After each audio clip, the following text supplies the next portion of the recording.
Écoute, nous c'était du fun, mais maintenant c'est terminé. J'ai été assez claire? Ok.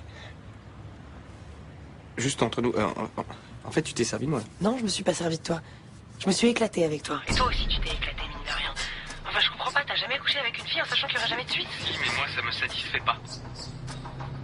Ben, moi aussi. J'avoue que j'étais sceptique sur l'efficacité de ce logiciel espion. Bah là, je m'incline. Je suis impressionné. Vous avez compris aussi comment récupérer les SMS et les emails de cette jeune femme? Bien sûr. Ce logiciel a changé ma vie. Et celle de pas mal de mes clients. Et il est totalement indétectable. Qui irait vérifier ce genre de choses sur son téléphone?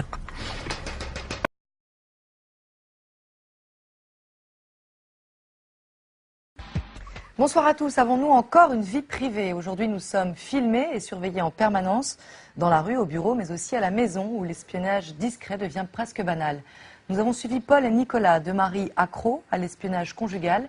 Il faut dire qu'un matériel de professionnel est désormais accessible à tous. Pour quelques dizaines d'euros, on peut traquer, pister, espionner ses proches ou ses collègues. Des salariés qui avaient critiqué leur patron sur Facebook ont été licenciés pour faute lourde. Comment faire pour préserver sa vie privée et sa vie professionnelle? Mickaël Gagné a enquêté pour Tony Comity Productions et Zone Interdite. Nous ne verrons pas le visage de cet homme. Il préfère rester anonyme, car ce qu'il fait est illégal. Pour rester discret, il nous a donné rendez-vous dans une chambre d'hôtel. Sur le bureau, un ordinateur et une carte. Ça sert à localiser à quelques mètres près l'endroit où se trouve ma femme. Là où il y a la lettre A, c'est là, voilà. Quand on me dit qu'elle est au travail et qu'elle est ailleurs, je le sais tout de suite. Sur cette carte, Paul sait exactement où se trouve son épouse. Il la géolocalise. Cela fait 6 mois qu'il la surveille jour et nuit, depuis qu'elle a pris un amant. Les emplois du temps ne correspondent plus aux horaires habituels. On s'aperçoit qu'il y a des changements d'attitude, des changements comportementaux en fait. Donc à partir de ce moment-là, on essaie d'en savoir plus. Sans qu'elle le sache, il a installé sur le portable de sa femme un logiciel espion. Il peut ainsi voir sur son ordinateur chaque appel, chaque message qu'elle envoie. Sur cet écran, sur le côté gauche, ça vous indique s'il s'agit d'un SMS, d'une conversation vocale. Ça, c'est la géolocalisation. Là, les petites flèches indiquent si c'est un appel entrant ou sortant. Là, c'est la durée de l'appel en question.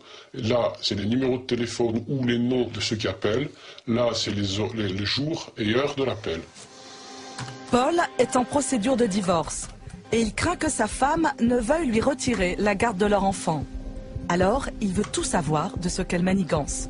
J'ai appris à un moment donné qu'elle voulait prendre le petit, l'emmener chez ses parents, à plusieurs dizaines de kilomètres du domicile conjugal, et me mettre devant le fait accompli. Donc il a fallu que je prévienne l'avocat, et que l'avocat, évidemment, a fait un référé tout de suite pour que ça ne puisse pas se faire.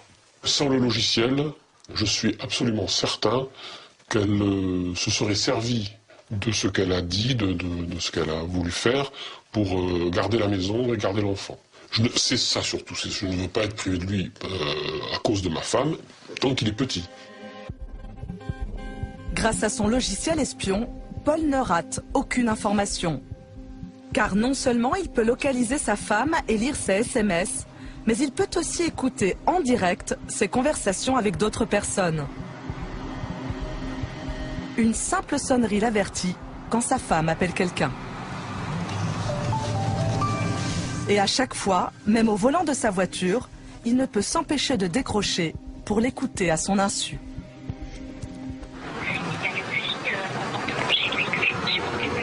Sa femme parle de son amant à une amie. Et comme souvent, Paul est troublé. Je ne sais pas à qui elle a parlé là. C'est ça qui m'embête un peu.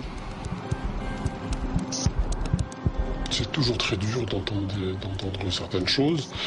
L'effet pervers est celui-là. Malgré cela, Paul ne peut plus se passer de son logiciel.